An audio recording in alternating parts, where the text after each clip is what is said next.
तो चलिए आज की संध्या को प्रारंभ करते हैं। श्री सच्चिदानंद साईनाथ महाराज को प्रणाम करते हुए, पूज्य गुरुदेव डॉक्टर सत्यधि को प्रणाम करते हुए, उनका आशीर्वाद लेते हुए, आप सभी लोगों को प्रणाम करते हुए आज की सत्संग को आगे बढ़ाते हैं। पिछले गुरुवार को हम लोगों ने अध्याय 6 पे चर्चा किया था, जहां हम लोगों ने देखा कि बाबा के मस्जिद का जीर्णोद्धार कैसे हुआ, रामनवमी का उत्सव शिरडी में कैसे शुरू हुआ। ये देखिए विधि का विधान था और बाबा की एक, जिसको कहते हैं ना कि पूर्व नियोजित कार्यक्रम था, प्लान किया हुआ था बाबा ने उनके अवतार कार्य करने के लिए। जैसा सब जानते हैं कि बाबा अपने अवतार कार्य में प्रायोरिटी थी कि समाज में कोई धार्मिक उन्माद न हो, धार्मिक सहिष्णुता हो, हर धर्म के लोग, हर जाति के लोग एक साथ मिलकर रहे। इसीलिए बाबा मानवता का प्रसार कर रहे थे, मानवता के विकास के लिए बाबा आए थे, प्राणी मात्र की सेवा के लिए, प्राणी मात्र के विकास के लिए बाबा ने अवतार लिया था। धीरे से रामनवमी का पावन दिन चूज किया, उन्होंने चुना, चयन किया, जो हिंदुओं के लिए सबसे महत्वपूर्ण और पावन दिन था। उस दिन भगवान ने, श्री सच्चिदानंद साईनाथ ने शिरडी में उर्स भरने का कार्यक्रम शुरू किया, चंदनोत्सव का कार्यक्रम शुरू किया और बाद में धीरे से उसी दिन को रामनवमी का कार्यक्रम भी हो गया, जो कार्यक्रम तब से लेकर यानी 1897 से लेकर आज तक, रामनवमी उसमें 1911 में जुड़ गया, अनवरत चल रहा है। संस्थान इस त्योहार को बड़े हर्षोल्लास के साथ मनाते हैं और हम सभी लोग जितने भी बाबा के भक्त हैं, सब लोग मिलकर रामनवमी को उसी दिन उर्स और चंदनोत्सव और फिर रामनवमी का त्योहार, कितना पावन दिन है। सो बाबा इस चीज को जानते थे कि धार्मिक उन्माद नहीं हो, जातिगत कोई आपस में द्वेष नहीं हो। मनुष्य तो मनुष्य ही है, उसको जाति और धर्म इस पृथ्वी पे आने के बाद दिया जाता है। जिस कुल में पैदा हुआ, अपने प्रारब्ध से उस जाति और उस धर्म का मान लिया जाता है। सो जबकि मनुष्य के अंदर बसने वाला भगवान जो जीवात्मा है, वह तो परमात्मा का ही स्वरूप है, इसलिए जातीयता की बात कहाँ आई।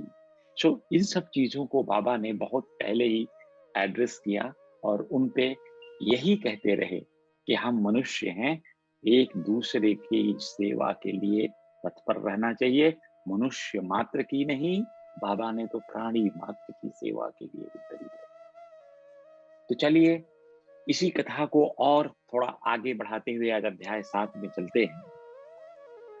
आज हम लोग बाबा की अद्भुत अवतार, बाबा के रहन सहन, उनके व्यक्तित्व के बारे में थोड़ा परिचर्चा करेंगे। उनकी योगिक क्रियाएं कैसी थी, बाबा कौन कौन सी योगिक क्रियाएं करते थे, किस तरह से रहते थे, वो उन योगिक क्रियाओं, बाबा की सर्वव्यापकता। यानी हम जानते हैं ना कि सच्चिदानंद साईनाथ महाराज सर्वव्यापक थे। जब भी किसी भक्त को कभी भी किसी भी प्रकार की आवश्यकता होती थी, सहायता की, सच्चिदानंद साईनाथ महाराज सदैव तत्पर रहते थे उनकी सहायता करने के लिए। सो साईनाथ महाराज की इसी विशेषताओं पे आज हम परिचर्चा करेंगे। ध्यान से देखिएगा, सुनिएगा, बड़ा आनंद आएगा। एक्चुअली मैं चाहता था कि इसको इंटरैक्टिव सेशन बनाए, लेकिन लोगों के यहाँ इतना कुछ म्यूजिक साउंड आने लगती हैं, जिससे सबको फोर्सफुली म्यूट करना पड़ता है। सो देखेंगे कभी आगे चल करके अगर ये सब चीजें हम लोगों की ठीक ठाक होती हैं तो सब लोग खुले ओपन डिस्कस भी करेंगे। सो बाबा को जहां तक कहा जाता है, बाबा अपनी योगिक क्रियाओं में बड़ी पारंगत थे। विशेषतया बाबा 6 प्रकार की योगिक क्रियाओं के तो पूर्ण ज्ञाता थे, ऐसा माना जाता है, जिसमें धौती एक ऐसी क्रिया है। साहब आप लोग भी जानते होंगे कि धौती क्रिया से एसिडिटी का ट्रीटमेंट करते हैं और करीब 3 इंच चौड़ी और 22 फुट, 22.5 फुट लंबी एक कॉटन की पट्टी होती है। उसको धीरे धीरे आदमी चबाते हुए मुंह से लेकर के पेट में उसको निगलते जाता है, फिर बाद में निकाल देता है, ताकि जितने भी एक्स्ट्रा एसिड स्टमक में है वो उसमें अब्जॉर्ब होके बाहर निकल जाती है। तो बाबा यह क्रिया भी करते थे। अब इन खंड कभी कभी तो बाबा अपने शरीर को खंड खंड कर लेते थे। यह एक बड़ी अलौकिक योग क्रिया थी, जिसमें सच्चिदानंद साईनाथ अपने सभी अंगों को अलग अलग तोड़कर फैला देते, फिर बाद में जोड़ लेते थे। सो आगे आगे हम लोग इन जितनी भी योग बाबा करते थे, इन सबका डिटेल में हम लोग परिचर्चा करेंगे। अभी तो सिर्फ यही देखिए कि बाबा जब शिरडी में थे, तो उनका स्वरूप देखकर कोई ये मानने को तैयार नहीं होता था कि बाबा हिंदू हैं। फिर दूसरे पक्ष के लोग ये मानने को तैयार नहीं होते थे कि बाबा यवन है। यह विवाद का विषय सदैव बना रहा। और बाबा शायद ऐसा अवतार लिए थे, ऐसा स्वरूप धारण किए थे, ताकि वो हिंदुओं के भी रहें और मुस्लिम के भी रहें, क्योंकि बाबा तो इस बात को मानते थे कि कोई धार्मिक विभेदता अंदर आए ही ना आदमी के प्रगति में। आदमी सदैव अपनी आध्यात्मिक प्रगति करे, शुद्ध रूप से आध्यात्मिक प्रगति करे। सो बाबा हर धर्म के अनुयायियों को अपने जगह शरण देते थे, और हर धर्म के अनुयायी बाबा के पास शरण के लिए आते भी थे। सो सच्चिदानंद साईनाथ महाराज को अगर हम लोग कहें कि हिंदू, तो देखिए हिंदू में हमने अभी डिस्कस किया कि बाबा रामनवमी भी मनाते थे, तो वहीं उर्स भी मनाया जाता था। बाबा उर्स भी भरते थे। उर्स का फेस्टिवल होता था शिरडी में, और उसके साथ साथ चंदनोत्सव भी होता था। उधर रामनवमी भी मनाई जाती थी, गोकुल अष्टमी भी मनाई जाती थी। तो आप किसी एक धर्म में बाबा को बांट नहीं सकते। बाबा किसी एक धर्म के नहीं थे। बाबा मानव थे, गुरु थे, सदगुरु थे। इसलिए बाबा के व्यवहार को और थोड़ा सा आगे देखें अगर, तो आप सभी लोग जानते होंगे कि एक बार मुहर्रम के त्योहार में बाबा ने मुस्लिम लोगों को ताजिया रखने के लिए अपनी द्वारका माई में जगह दी थी।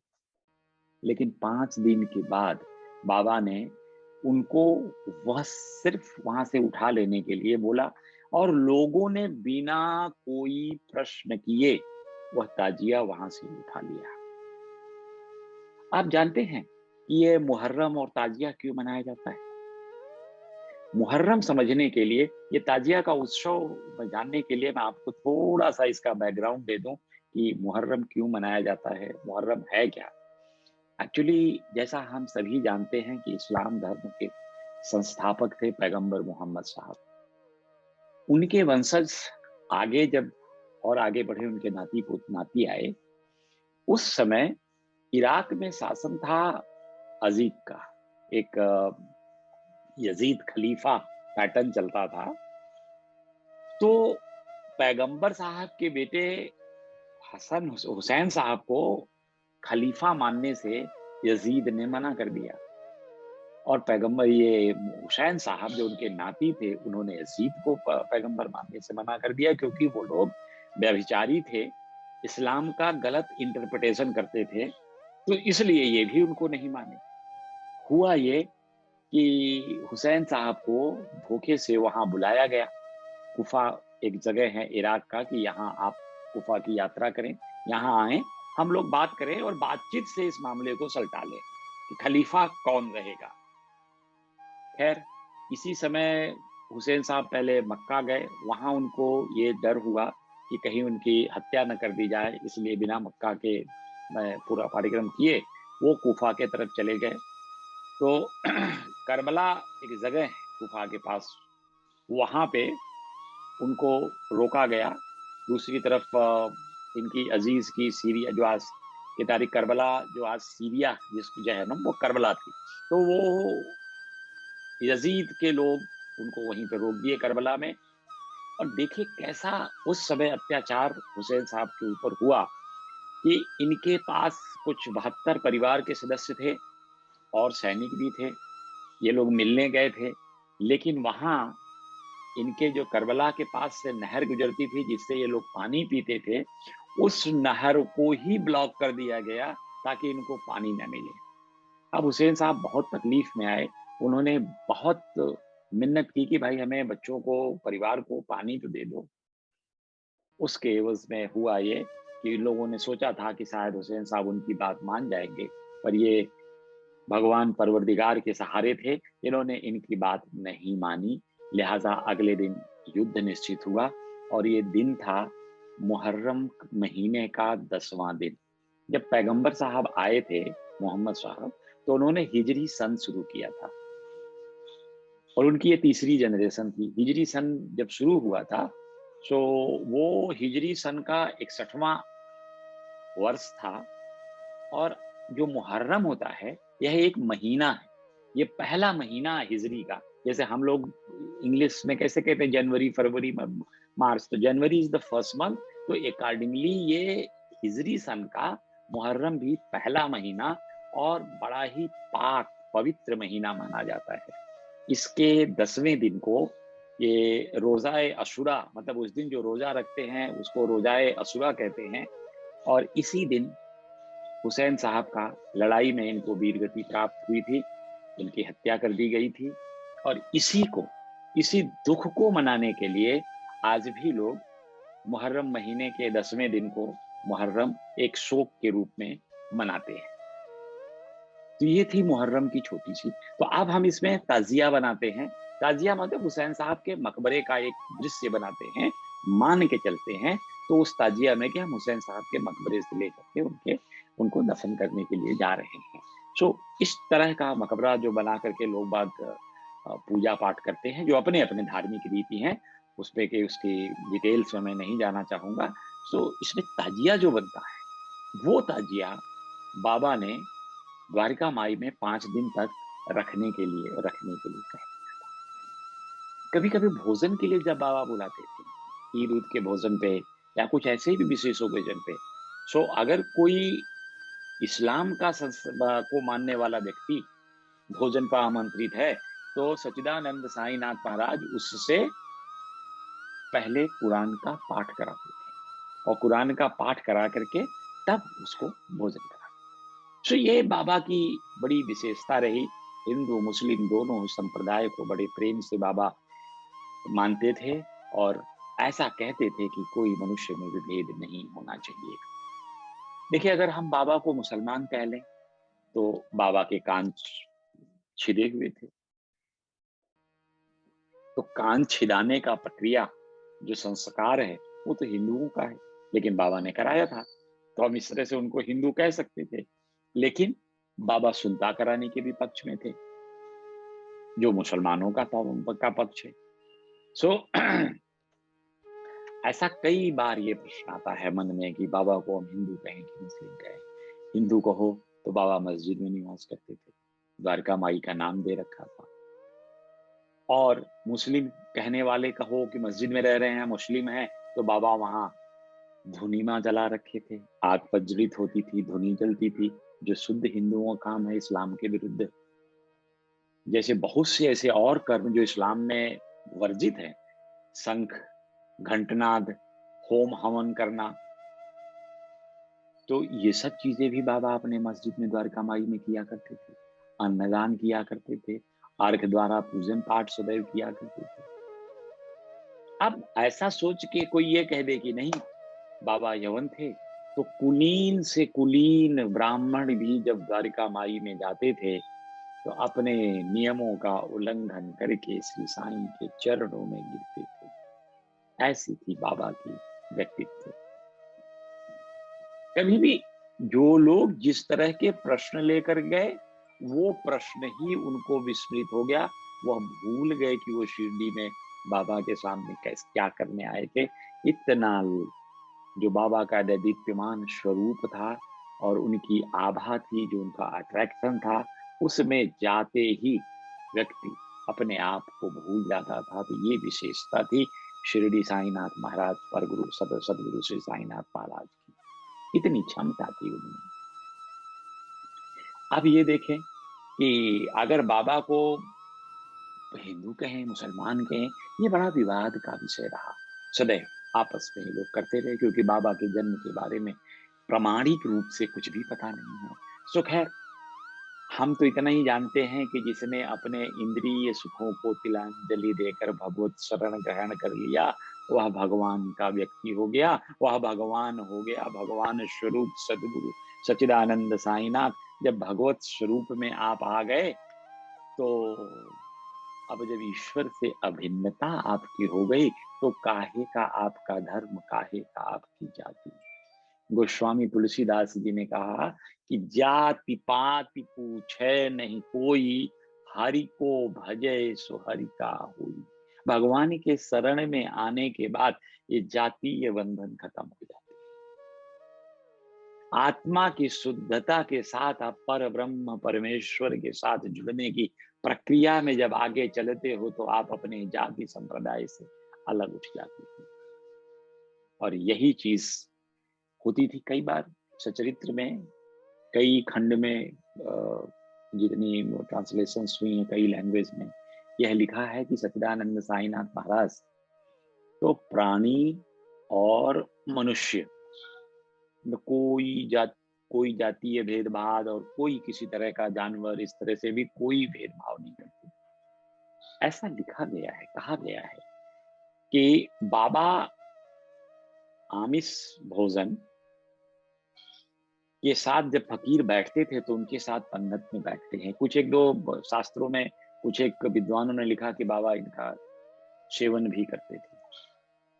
लेकिन मुझे कहीं ऐसा इतने दिनों में प्रतीत नहीं हुआ कि बाबा सच में आमिष भोजन का कभी सेवन करता। अरे बाबा तो इतने पवित्र थे कि आमिष भोजन बनाने के लिए, नॉनवेज बनाने के लिए और वेज बनाने के लिए उन्होंने हंडिया अलग अलग रखी थी, और ये इंश्योर करते थे कि वेजिटेरियन नॉन वेजिटेरियन का कल्चा या कोई भी तरह से एक दोनों का आपस में संबंध ना रहे, कोई छूट ना रहे। इस चीज को पूर्व दिनों में जब चलती थी, एवं वैदिक युग में भी, मतलब राम युग में, गोस्वामी तुलसीदास ने लिखा है कि जब भरत राम को मनाने गए थे, तो इतने केवट ओवट थे, ये लोग क्या किए थे, लेकर गए थे मीन पीठ पाठीन पुराने, भारी भारी थार कहारन आन। ये लोग पुराने, मतलब वो मीन पीठ मतलब मछली कछुआ, ये सब तरह तरह के जो आमिष भोजन था, ये सब भेंट के स्वरूप में लेकर गए। भगवान ने ग्रहण नहीं किया, लेकिन इनकी इच्छा इन्होंने भेंट दी, तो वैसे ही। और दूसरी व्याख्या मैं इसकी करता हूं कि सद्गुरु समर्थ होता है, और समर्थ व्यक्ति इन जो जिनके हम कह रहे हैं कि इनमें दुर्गुण होता है, इन दुर्गुणों को दूर करके आगे चलते हैं। एक बार एक सद्गुरु जी थे, चलने लगे, शिष्यों की टेवली लेकर आगे, एक रात को पड़ाव पे बैठे, तो वहां उन्होंने क्या किया कि देखा कि कुछ लोग सुरा का पान करके एंजॉय कर रहे हैं, नृत्य कर रहे हैं, तो गुरु महाराज ने भी सुरा का पान कर दिया। शिष्यों को लगा यार, ये गुरु जी इतने बड़े बड़े लेक्चर देते हैं और ये खुद सुरा पान कर रहे हैं, तो ऐसा कैसे चलेगा, ये हम लोग भी करना चाहिए, इसमें कोई बुरा नहीं है। यह भाव लेकर लोग अगले पड़ाव तक गए। वहां गुरु ने शाम को कहा कि भाई ठीक है, मुझे जो टूटे कांच है, पत्थर है, ये सब लेकर आओ खाना खाने के लिए, आज मैं इसी का भोजन करूंगा। जब वो करने लगे भोजन, तब शिष्यों के समझ में आया। तब शिष्यों ने कहा कि मैं तो नहीं खा सकता इसको, तो कहे मैं समर्थ नहीं हूं। इसीलिए गोस्वामी तुलसीदास ने कहा कि समर्थ को नहीं दोष गुसाई, रवि पावक सुरसरी की नाई। ये समर्थ व्यक्ति को किसी भी प्रकार का दोष नहीं लगता।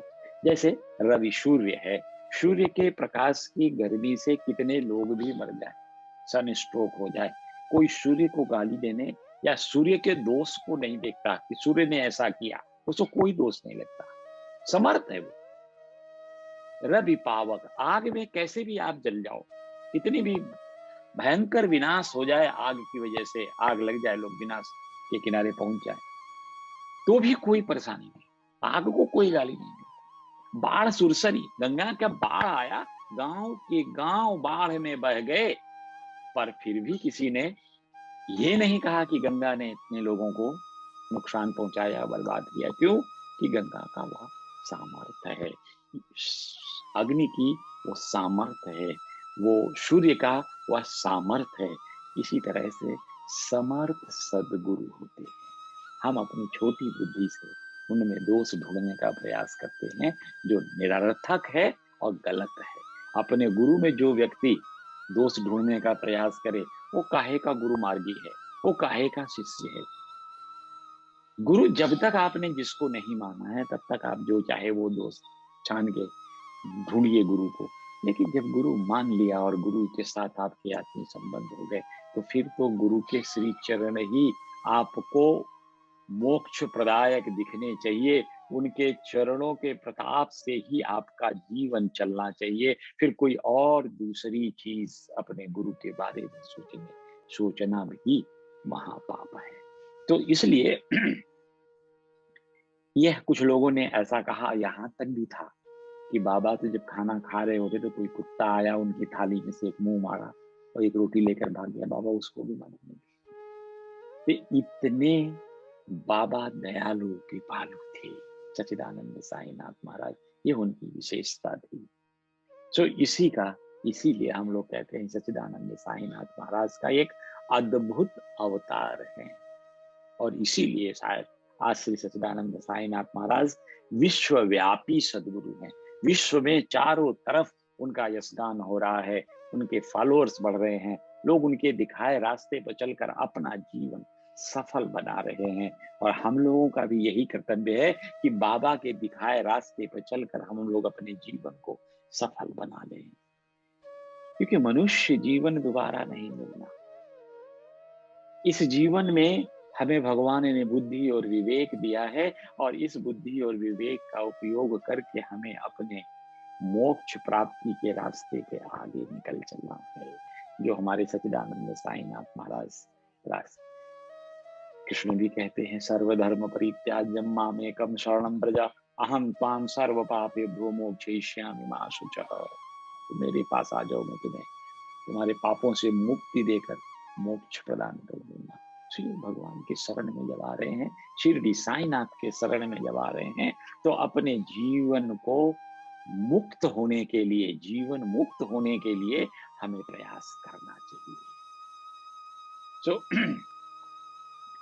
हेमंत पंत ने तो यहाँ तक लिखा कि न जाने कितने जन्मों में मैंने कुछ अच्छे कर्म किए होंगे, ताकि मुझे श्री सच्चिदानंद साईनाथ सरी के सदगुरु के शरण में बैठने का सुअवसर प्राप्त हुआ। और भगवान के शरण में बैठना, भगवान के चरणों के पास बैठना, भगवान के सानिध्य में बैठना, यह इतने सौभाग्य की बात है कि इसका वर्णन मनुष्य कहाँ कर पाएगा।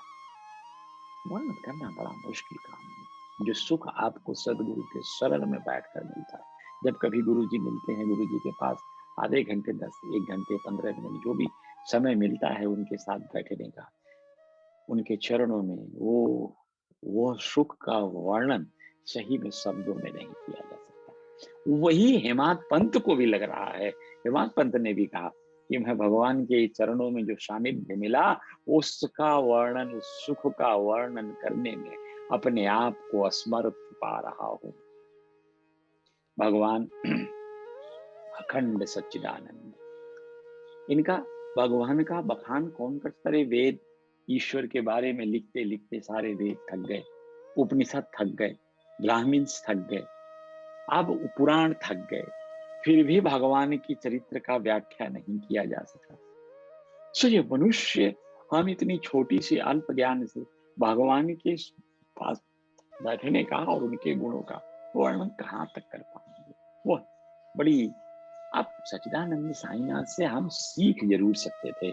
बाबा उठते समय क्या करते हैं, बैठते समय क्या करते हैं, वार्तालाप क्या करते हैं, कैसे करते हैं, कितनी सहजता होती है, कितनी करुणा होती है उनके बात करने में, किस तरह से बाबा अहंकार रहित तो होकर लोगों से बात करते थे, कैसे सच्चिदानंद साईनाथ हर आदमी को प्यार से देखते थे, एक नजर से देखते थे, एक समान देखते थे, चाहे वो पापी हो, अधर्मी हो या धर्मी। क्योंकि गुरु का तो मतलब ही यही है कि उसके सानिध्य में आए हुए हर व्यक्ति का हृदय परिवर्तन हो करके अपने मुक्ति मार्ग पर अग्रसर हो। सदगुरु का यही प्रयास होता है। इसलिए गुरु कभी संहार के लिए नहीं आते।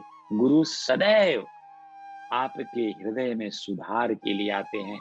आपकी मनः स्थिति सुधार करके, आपके इंद्रियों को अंतर्मुखी बना करके आपको मुक्ति के मार्ग पे चला देने का कार्य ही सदगुरु करते हैं। तो इसीलिए तमाम साधु, सन्यासी, मुमुक्षु, मुमुक्षु एक शब्द है जिसको आप लोग शायद जानते होंगे। मुमुक्षु मतलब जो मोक्ष की कामना करता हो। और मोक्ष की कामना करने वाले, ऐसी प्रथा काशी में चली थी, बनारस में अभी जो वाराणसी है, ऐसी प्रथा है। वहां एक मुमुक्षु भवन बना हुआ है, बड़ा मुमुक्षु भवन, कई हाल है। तो जब आदमी के अंतिम समय आते हैं, जब उसको लगता है कि शायद अब हमारा अंत समय आ गया है, तो वह मुमुक्षु भवन में आ जाता है। मुमुक्षु भवन में एक ही चीज विशेष होती है कि भगवान का नाम कीर्तन 24/7 चलता है। यानी हर क्षण आपके कान में भगवान का श्री नाम गूंजता है। और ऐसा हिंदुओं की मान्यता है कि जब मरते समय भगवान का श्री नाम कंठ में अगर आ गया, ध्यान में आ गया, तो आप भगवान के स्वरूप में विलीन हो जाओगे, यानी मोक्ष की प्राप्ति हो जाएगी। ऐसा हमारा विश्वास है। और इसी को तुलसीदास ने लिखा कि जन्म जन्म मुनि जतन कराही, अंत काल प्रभु पावत नहीं। क्योंकि जब मृत्यु आती है तो आदमी को मृत्यु मूर्छा आ जाती है, जीव को कुछ समझ ही नहीं आता, मूर्छित हो जाता है।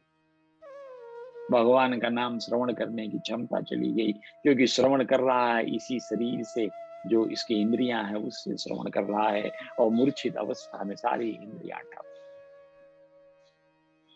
तो इसलिए मुनि लोग ऐसा साधना करते हैं कि उनके अंतःकरण में भगवान के श्री नाम का उच्चारण सदैव चलता रहे, ताकि मूर्छित अवस्था में भी भगवान का उच्चारण उनके अंदर चलता रहे। और जब शरीर, प्राण शरीर से अलग हो, उस समय भी भगवान का श्री नाम उसके पास रहे, जिसके सहारे वो मोक्ष को प्राप्त कर सके। इसीलिए लोग मुमुक्षु भवन जाते हैं। आज भी बनारस में मुमुक्षु भवन है। और वहाँ ऐसा ही होता है कि अंतिम समय में लोगों को वहां पे स्थानांतरित कर दिया जाता है। बाबा का क्या, बाबा तो बैठे बैठे अल्लाह मालिक, सदैव ईश्वर की सत्ता को मानते थे। हम लोग छोटा सा काम करने के बाद अपनी सत्ता बनाने लगते हैं, अपने अहंकार में भर जाते हैं। लेकिन सच्चिदानंद साईनाथ महाराज सदैव ईश्वरीय सत्ता में विश्वास करते थे। और इसलिए कभी अहंकार उनके ऊपर नहीं हावी हुआ। कभी भी किसी काम को करने के लिए बाबा करता नहीं बनते थे। करता राम जी को बनाते थे, अल्लाह को बनाते थे, कि यह उनका सामर्थ्य था। हमारी प्रार्थना सुनी, उन्होंने यह काम किया, आशीर्वाद दिया, अपने भक्तों को मोक्ष प्रदान किया। जैसे तो ये कितनी सरलता थी बाबा में, सहजता थी बाबा में। इसीलिए सच्चिदानंद साईनाथ कहते हैं कि जीवन में जितना सरल बन जाओगे, जीवन उतना ही सहज हो जाएगा। और सहज जीवन में ही ईश्वर को प्राप्त करने का विवेक आता है। बाबा पाखंड से बड़े दूर रहते थे, इसीलिए कोई आखंड पाखंड नहीं करने देते थे। बाबा तो सरलता, सहजता चाहते थे कि आदमी को जो भी उसके कर्म से उसको मिला है, उसमें अपना समाधान वृत्ति रखे और आनंद लेकर ईश्वर के गुणों का वर्णन करते हुए उनका नाम ध्यान करे। ये सच्चिदानंद चाहते थे। बाबा कभी भी किसी से मतभेद नहीं करते थे। और यही चीज उन्होंने हेमांत पंत को कहा कि तुम जब साईं सचरित्र लिखोगे तो उसमें किसी अपने मत का प्रतिपादन और दूसरे के मत का खंडन नहीं होना चाहिए।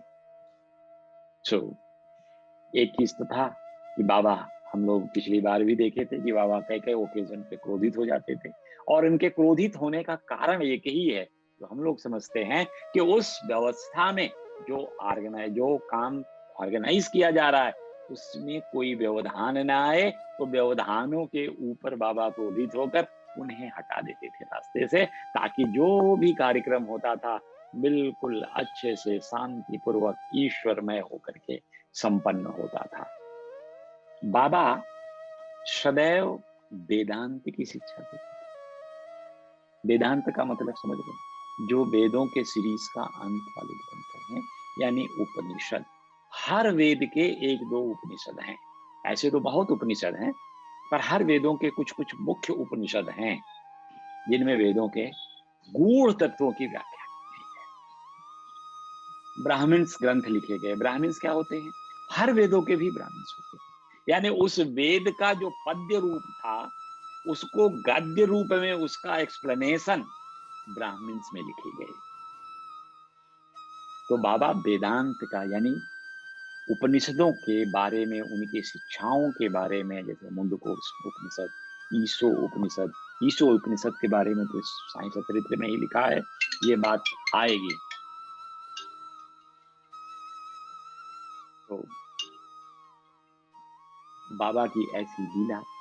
अब इसलिए यह कह पाना कि सच्चिदानंद साईनाथ कौन थे, सच्चिदानंद साईनाथ महाराज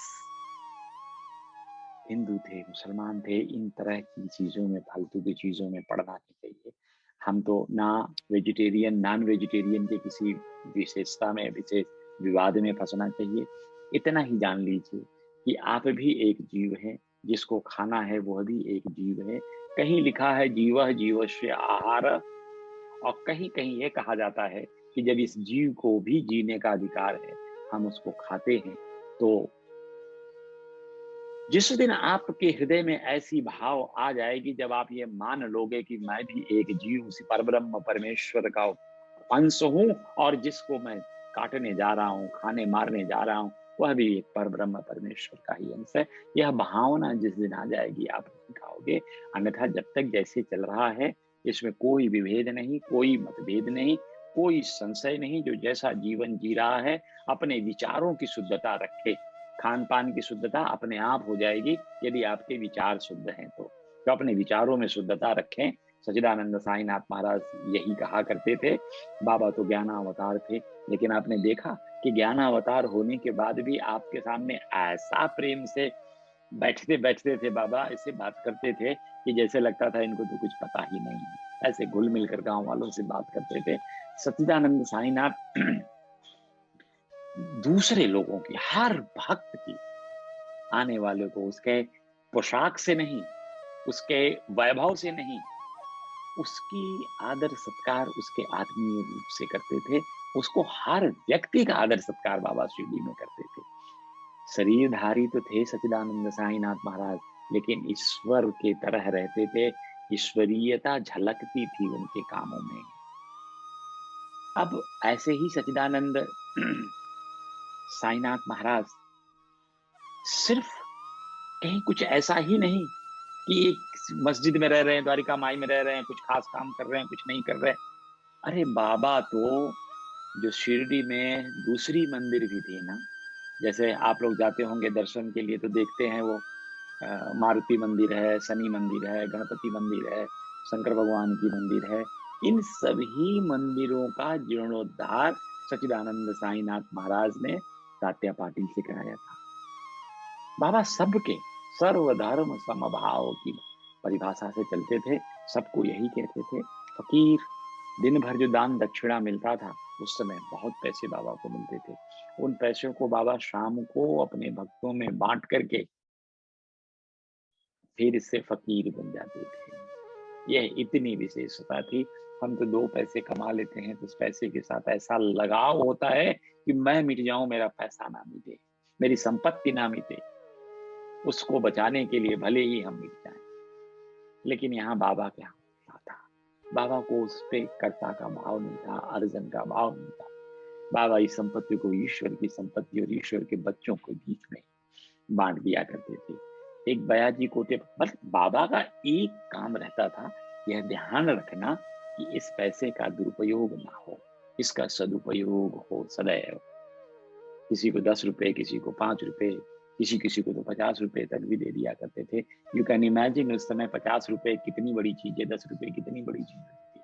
क्योंकि उस समय की मजदूरी, एक आदमी की एक दिन की मजदूरी जो लेबर क्लास होता था वह 12 पैसा हुआ करता था, और अधिकारियों का वेतन 3 रुपया प्रतिमाह होता था। सोना भी उस समय में 21 रुपए प्रति तोला था, यानी 11.645 ग्राम।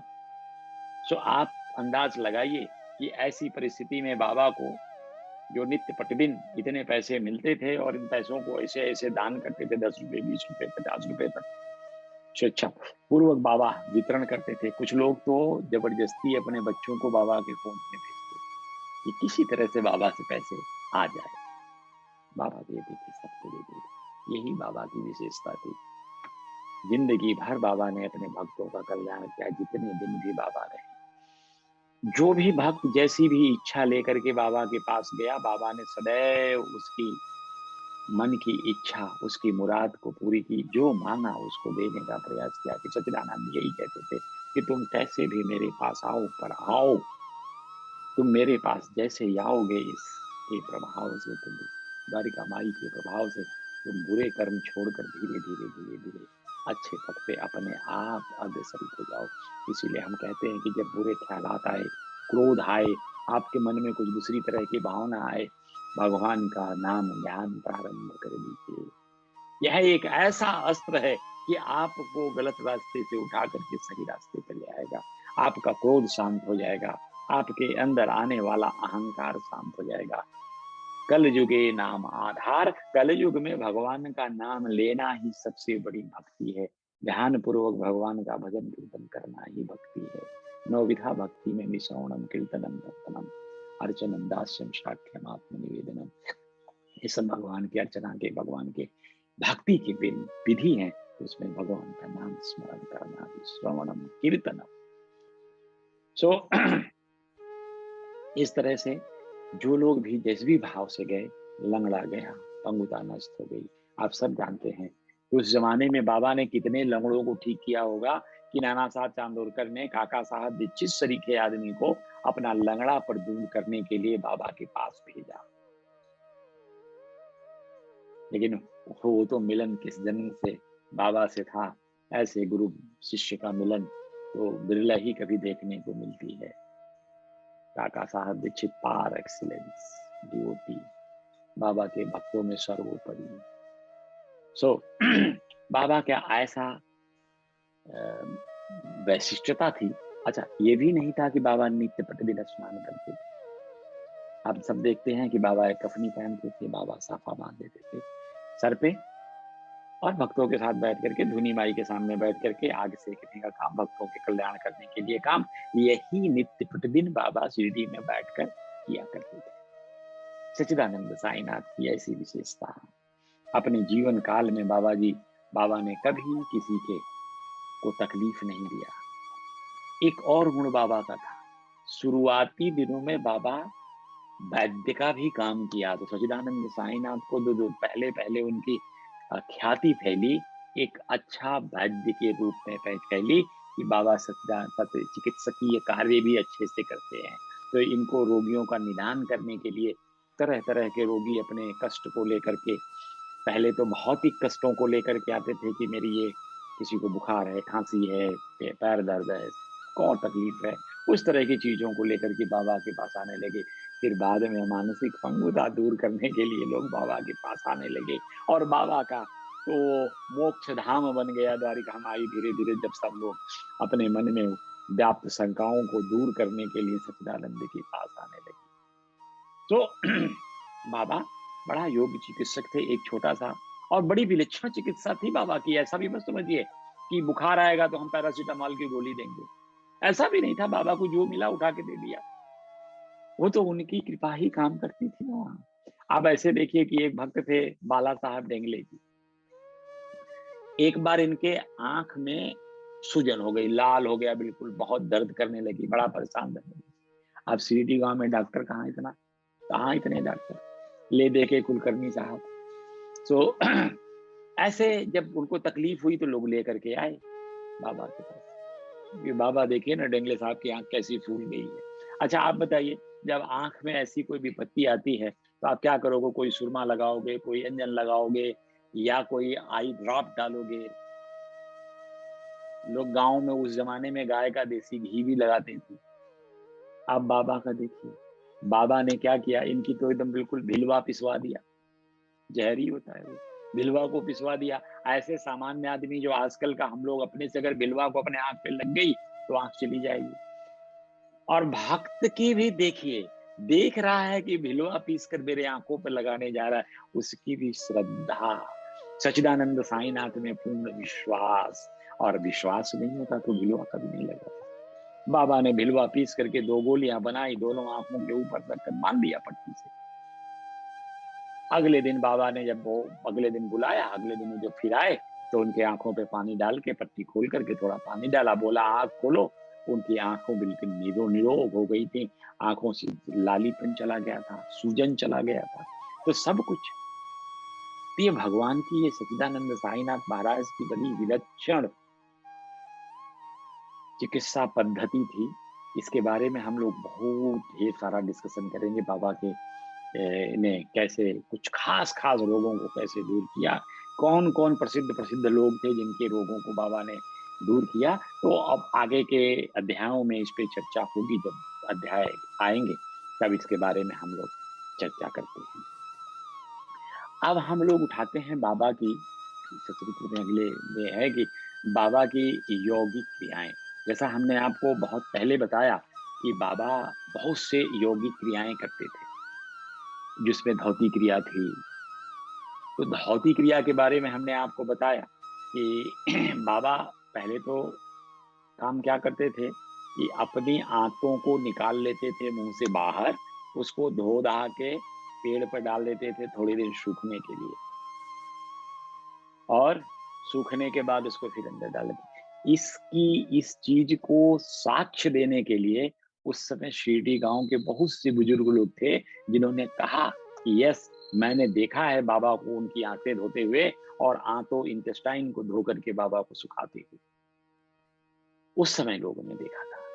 फिर बाबा धौती क्रिया एक साधारण सी जो होती है, जो आजकल की जाती है धौती क्रिया, उस धौती क्रिया में ये होता था कि वही 22 फुट का एक लंबा कपड़ा, करीब 3 इंच चौड़ा, उसको रोल या तो मेडिसिनल कुछ उसमें भिंगा के, नहीं तो सूखे कपड़े को मुंह में धीरे धीरे चबा करके निगल जाइए, और निगलने के बाद थोड़ी देर के बाद निकाल दीजिए। तो जितनी आपके शरीर में पित्त भरी है ना, वह पित्त बाहर निकल आती है। अम्ल एसिडिटी से आपको लगभग मतलब पूर्ण रूप से निजात मिलता है, ऐसा योगाचार्यों का मानना है। खंड योग, हमने आपसे डिस्कस किया ना कि बाबा खंड योग के बड़े प्रकांड ज्ञाता थे। खंड योग में अपने हाथ पैर को अलग अलग निकाल के फेंक देते थे, चारों तरफ पड़ा है, फिर उसको उठा करके जोड़ देते। एक बार शिरडी में एक बड़ी घटना ऐसी घटी। एक भाई साहब शाम को बाबा का दर्शन करने गए। उस समय द्वारिका माई में कोई नहीं था। आज जब वो दर्शन कर रहे हैं, देखा कि बाबा के हाथ कहीं और, पैर कहीं और, सर कहीं और, धड़ कहीं और। भाई साहब की गिगी बंध गई और वो वहां से भागने लगे, बड़ी तेजी से भागे कि अगर मैं किसी को बोला या इसकी सूचना पुलिस को दी कि बाबा का हत्या कर दिया गया है, किसी ने हत्या करके इनके टुकड़े टुकड़े करके मस्जिद में फैला दिया, द्वारका माई में फेंक दिया, तो कह रहे अगर मैंने ये कहा तो पुलिस सबसे पहले मुझे ही पकड़ेगी, मेरे ही स्टेटमेंट लेगी और मैं एकदम फंस जाऊंगा। इसलिए वो चुपचाप वहां से निकले, द्वारिका माई से भाग खड़े हुए। लेकिन बाबा तो थोड़ी देर में अपना सब जोड़ जाड़ के बिल्कुल ठीक, और ये खबर किसी को पता भी नहीं चला। ये भाई साहब जब अगले दिन सोचे कि बाबा की अगर ऐसे हत्या हुई होती तो ये चीज तो बहुत बड़ी चीज बन जाती, काफी लोग दौड़ते भागते इस पे, हंगामा गांव में मच गया होता। सो अगले दिन देखने गए कि कोई हंगामा नहीं हुआ, तो जाके देख रहे हैं तो बाबा आराम से बैठ के धुनी माई के सामने आग सेक रहे हैं और दूसरों की चिकित्सा कर रहे हैं, दूसरों का देख रहे हैं। फिर आदमी अपने ऊपर क्या करता है, चिट्ठी काटता है कि कहीं मैं स्वप्न तो नहीं देख रहा हूँ, ये साईनाथ कैसे हैं। तो बाबा बचपन से, मतलब जब शिरडी में गए, शुरू से ही कुछ चिकित्सकीय चीजें करते थे, योग क्रियाएं किया करते थे बाल्यकाल से। और लेकिन कहीं भी सचरित्र में कहीं भी ऐसी चीज का उदाहरण नहीं आया है, रेफरेंस नहीं है कि बाबा ने किसी से कहा हो कि तुम ये वाली योग करो, ऐसा योग करो। बाबा ने किसी को योग, अपने सब करते थे, योगी थे, लेकिन किसी को कुछ ऐसा किया नहीं। अपने से ही बाबा ने, जो उसकी चिकित्सकीय सहायता हो सकती है भक्ति करते हुए, भगवान ने उन्हें ठीक किया। ऐसे ऐसे साईनाथ का जो प्रचार प्रसार था, कई गांव में फैलने लगा कि भगवान टाइप हैं, वो तो ऐसे डॉक्टर हैं कि दवाई देते ही वैद्य किसी भी तरह के रोग को ठीक कर लेते हैं। तो ये बड़ी तेजी से फैलने लगा। अब लोग बाग सब उनके दर्शन के लिए जुटने लगे, अपनी अपनी रोगों के इलाज के लिए जपते रहे। तो सच्चिदानंद साईनाथ महाराज का स्वभाव ऐसा था, सबके लिए जीते थे। बाबा की मैं सर्वव्यापकता के बारे में आपको बताऊं, और खंड योग के बारे में, योग का तो आप सब जानते हो, बाबा पतंजलि योग का जो उसको प्रतिपादित करते थे, उसके बारे में कहते थे। हम सब लोग एक्चुअली योग और प्राणायाम, इनमें कोई अंतर नहीं करते। यही बड़ी समस्या है हमारी। हम अष्ट योग, जो पतंजलि में अष्ट योग 8 प्रकार के योग का वर्णन किया गया है, उनमें जैसे यम, नियम, आसन, प्राणायाम, प्रत्याहार, धारणा, ध्यान, समाधि, ये 8 प्रकार की यौगिक क्रियाओं का पतंजलि में वर्णन किया गया है। तो अब हम लोग पढ़ तो लेते हैं यम, नियम, आसन, प्राणायाम, प्रत्याहार, धारणा, ध्यान, समाधि इत्यादि। कभी सोचा कि ये होते क्या हैं? अब जैसे यम, यम का मतलब होता है कि यम योग को पालन करने का मतलब होता है कि हम सामाजिक नैतिकता का पालन करते हैं। समझ गए? नैतिकता का पालन करना यम कहलाता है। जैसे अहिंसा, सत्य, सत्य बोलना, किसी की चोरी नहीं करना, ठीक है, आवश्यकता से ज्यादा धन का संचय नहीं करना, यह सब हमारी नैतिकता आती है, इसको नैतिक धर्म कहते हैं।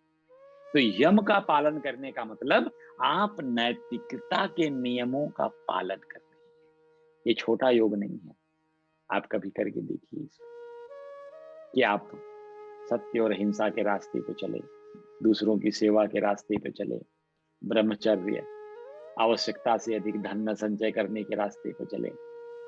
फिर आता है नियम। तो नियम में आता है कि आप प्रातः उठ करके कौन कौन से नियम आपके होते हैं, जिसे शौच जाना, ये सब दैनिक कार्य हैं, इनको, इनसे निपटिए। संतोष, स्वाध्याय, ईश्वर समर्पण, पवित्रता, ये सब नियम हैं।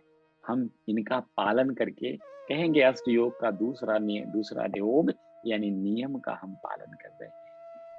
गोधन, गज धन, बाज धन और रतन धन खान, जब आवे संतोष धन, सब धन धूरी कमान। तो बाबा भी यही कहते थे कि जीवन में संतोष का आना, श्रद्धा और सबूरी, जब तक संतोष नहीं है आप में सब्र नहीं आएगा। सो बाबा भी इस चीज को कहते थे कि ये नियम हो गया। अब नियम के बाद आता है आसन।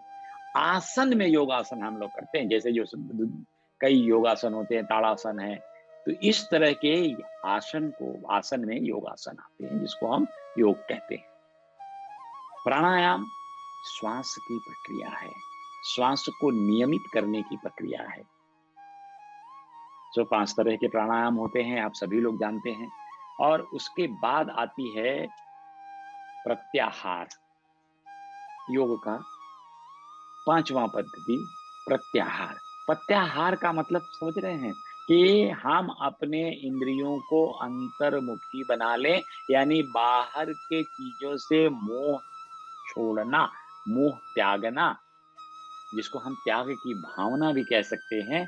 इंद्रियों को अंतर्मुखी बना करके हम त्याग के रास्ते पर चल सकते हैं। फिर धारणा, धारणा का मतलब हुआ एकाग्र चित्त होना। और जब तक एकाग्र चित्त नहीं होंगे आप ध्यान नहीं कर सकते। इसलिए ध्यान से पहले धारणा, अपने चित्त को नियंत्रित करके भगवान के श्री चरणों में अपना ध्यान लगाएं। और उसके बाद आती है समाधि। ध्यान से ही आप जब परमात्मा से जुड़ेंगे, समाधि का मतलब होता है आत्मा से परमात्मा का जुड़। तो वो समाधि में आप ध्यान के बाद पहुंचेंगे। तो ये क्रमवार हैं अष्ट योग, जिसको महर्षि पतंजलि ने लिखा है। तो इस चीज का प्रतिपादन सच्चिदानंद साईनाथ महाराज किया करते थे। अब हम लोग ये कहते हैं ना कि बाबा सर्वव्यापक थे। तो सर्वव्यापक होने के लिए बाबा के सर्वव्यापकता के बारे में एक कहानी, एक लीला देखते हैं। बात 1910 की है। दिवाली का त्योहार आने वाला था, धनतेरस का दिन था।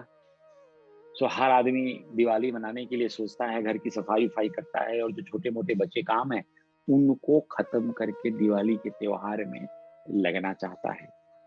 तो गांव के बगल में, शिरडी के बगल में एक कोई दूसरा गांव था, जहां एक लोहार अपने बचे खुचे काम को खत्म करने के चक्कर में जल्दीबाजी में था।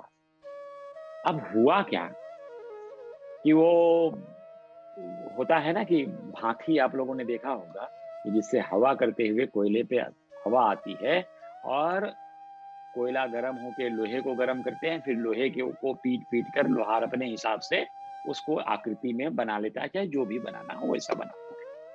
तो यही काम वो कर रहा था। उसकी जो पत्नी थी वही भांति चला रही थी। इधर देखो क्या हुआ, शिरडी में बाबा धुनी माई में के सामने बैठे थे, अग्नि प्रज्वलित थी, चली रही थी, अखंड ज्योति थी।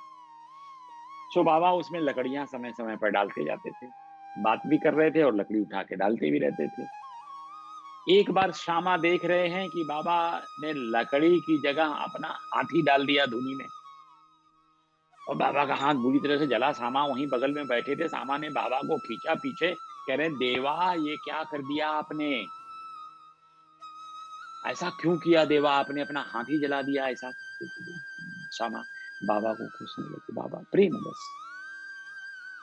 बाबा ने कहा, अरे श्यामा तुम जाने दो, मेरे हाथ तो जल गए लेकिन मैंने किसी की जान बचा ली। श्यामा को बड़ा अजब सा बाबा का उत्तर लगा, मेरे हाथ जल गई लेकिन किसी का जान बच गया, इस हाथ के जलने और जान के बचने में क्या संबंध है। तो श्यामा बड़ा विस्मित होके बाबा से पूछ रहे हैं कि बाबा इतने गूढ़ को हम नहीं समझ पाएंगे, हमको थोड़ा सा समझाइए। कह रहे वो पास वाले गांव में एक लोहार अपनी भट्ठी चला रहा था, उसकी पत्नी खींच रही थी, उसको भांति को चला रही थी। पति ने कुछ मांगा और वो यह ध्यान नहीं रखी कि उसके गोद में उसका बच्चा है, और वो उठी तो बच्चा सीधे लोहार के भट्ठी में गिर गया। सो मैंने सामा वो हाथ डालकर बच्चे को बाहर निकाल लिया, उसको जलने से बचा लिया। अब यह देखिए, मुझे अपने हाथ जलने का सामा कोई दुख नहीं है, लेकिन मैंने एक जीव की रक्षा कर ली, एक शिशु की रक्षा कर ली। यह एक बड़ी ईश्वर की कृपा है मेरे ऊपर। जो ऐसे सच्चिदानंद साईनाथ अपने भक्तों के लिए अपने आप को तकलीफ देते। पहली चीज। दूसरी है कि बाबा की सर्वव्यापकता, बाबा को हर समय हर क्षण क्या हो रहा है, क्या चल रहा है, इसका ज्ञान होता था, और बाबा उसी के आधार पर अपना कार्य करते थे। सहायता के लिए तत्क्षण पहुंचते थे सच्चिदानंद। हमारे साईनाथ महाराज तो आज भी अपने भक्तों की सहायता के लिए सदैव तत्पर रहते हैं। कभी प्रेम से पुकार के देखना अपने साईं को, दौड़ कर आते हैं मदद के लिए। सदैव साईं भक्तों को की रक्षा के लिए बाबा तत्पर। सो अब बाबा का हाथ जला, ये खबर तो पूरे गांव में फैला बड़ी तेजी से, और जब तेजी से गांव में फैल गया तो इसने नाना साहब चांदोरकर को बताया गया। नाना साहब चांदोरकर एक डॉक्टर परमानंद को लेकर आए, और डॉक्टर परमानंद को बाद से कहा गया कि भाई आप बाबा के हाथ का इलाज करिए। लेकिन बाबा का जैसे ही हाथ जला था, उसी समय भग्गू जी शिंदे, जो बाबा के प्रधान सेवक थे, कोढ़ से ग्रसित थे। बहुत दुर्भाग्य था, लेकिन सौभाग्य की भी कह नहीं सकते कि साईं के चरणों की सेवा का अवसर उन्हें मिला था। तो उन्होंने उसी समय बाबा के आदेशानुसार हाथ पे जले हुए भाग पे घी लगाया और पत्ते रख करके उसको बांध दिया। अब इधर डॉक्टर परमानंद आकर बाबा से बार-बार आग्रह कर रहे हैं कि बाबा हाथ थोड़ा-सा दिखा दीजिए, हम दवाइयाँ लाए हैं, सब कुछ लेके आए हैं, मरहम पट्टी, हम सब लगा करके आपके हाथ को बड़ा जल्दी ठीक कर दें। बार-बार प्रार्थना करने लगे, लेकिन बाबा ने नहीं, कहा मेरा हाथ मेरा मालिक ठीक करेगा, ये परमात्मा परवरदिगार की देख-रेख में चल रहा है, ये वही करेंगे। डॉक्टर परमानंद की जो मेडिकल का बॉक्स था वो तो नहीं खुला, लेकिन एक फ़ायदा ज़रूर हुआ उन्हें कि श्री साईनाथ महाराज के चरणों के दर्शन उनको हो गए। इसी बहाने वो शिरडी आए, बाबा से सानिध्य मिला, बाबा मैं रहे, आनंद लिया और अपने घर चले गए। इसका फ़ायदा देखिए किसको हुआ? भग्गूजी शिंदे, एक अस्पृश्य उस ज़माने के कोढ़ी, उसके बावजूद सच्चिदानंद साईनाथ ने उनको नित्य प्रतिदिन का सेवा दे दिया।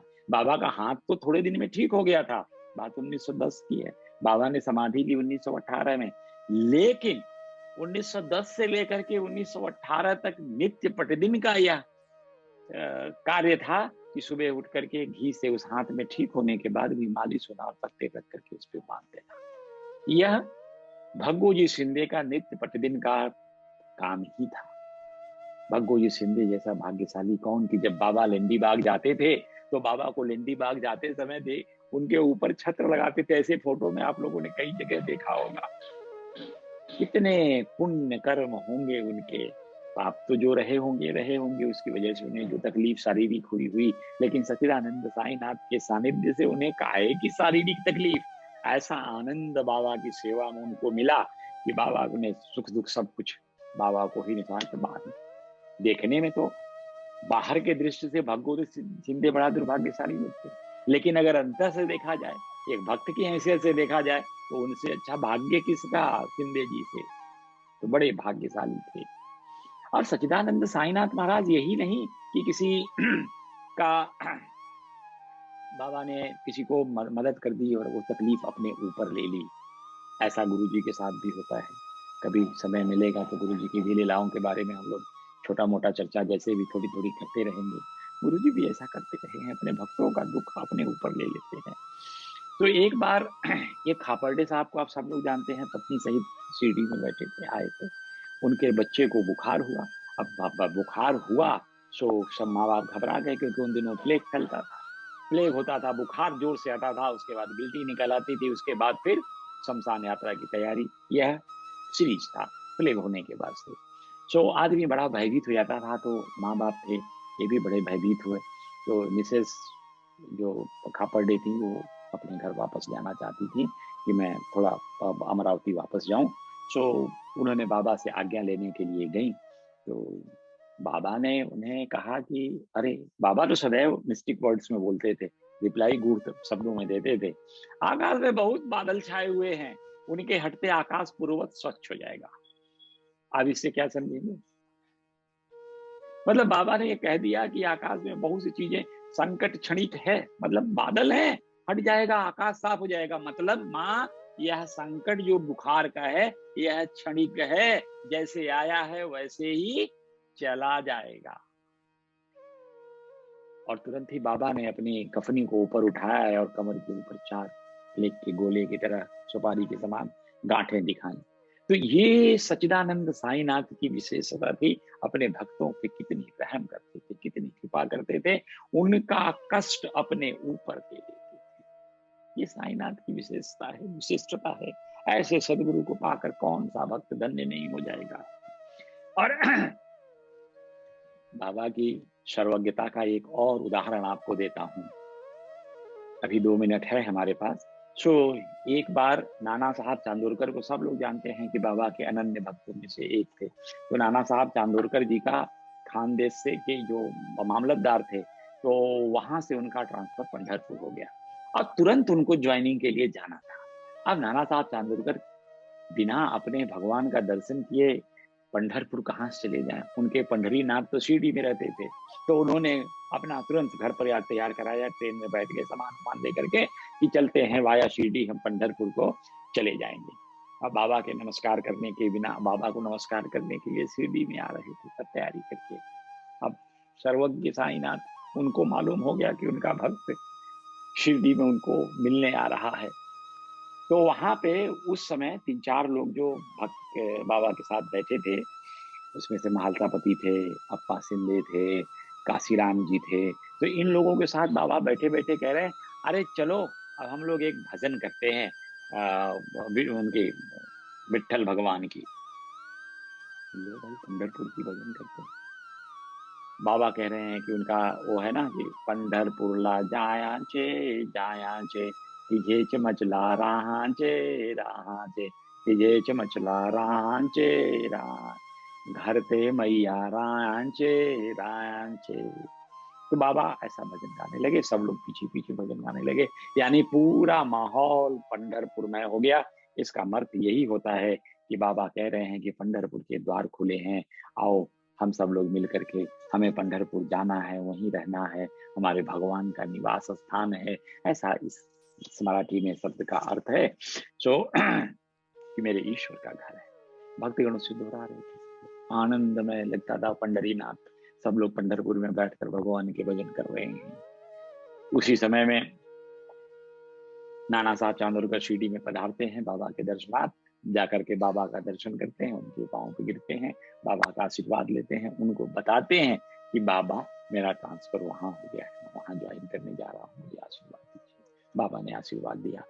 जब चांदोरकर साहब लोगों से बात होने लगे तो चांदोरकर साहब को लोगों ने कहा, अरे भाई आप अभी बता रहे हैं कि आपका पंढरपुर स्थानांतरण हुआ है, बाबा तो बहुत पहले से ही पंढरपुर के मूड में थे, एकदम पंढरपुर बना दिया था, सीडी को भजन गा रहे थे। तो कितने दूरदर्शी, कितने सर्वव्यापी हैं सच्चिदानंद साईनाथ। हर समय अपने भक्तों के साथ रहते हैं, हर समय अपने भक्तों की देख रेख करते हैं। तो यह जीवन मिलने के बाद, साईनाथ महाराज की भक्ति पाने के बाद, उनके शरण में आने के बाद, कोई अभागा ही ऐसा होगा जो उनके शरण से दूर जाने का प्रयास करेगा। सो चलिए, आप लोगों को मैं बाबा से यही प्रार्थना करता हूँ कि अपने भक्तों को, सभी भक्तों को, जैसे भी जिस भी रूप से आपको बजते हो, उनको अपने चरणों में स्थान दीजिए। जय श्री साईं।